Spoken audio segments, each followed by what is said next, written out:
lumpia. Prito muna ng lumpia. Gabihan namin. Iulam namin sa kanin.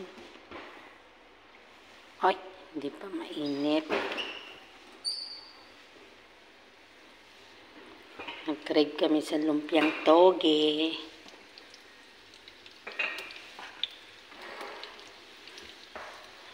Diyos ko, yan lang. Mahigit ano na yan sa atin, 200.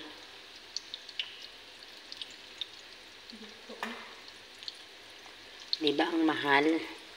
200 na yan sa pera natin. Pero no choice. Sabi nga nila, wag mo i-convert. Pag kinonvert mo, wala kang mabibili, wala kang makakain. Oh. Madami yan.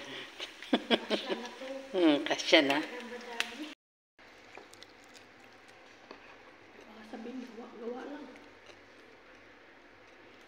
Siya, kain na tayo guys. Kain na guys. Sausawan namin apple cider.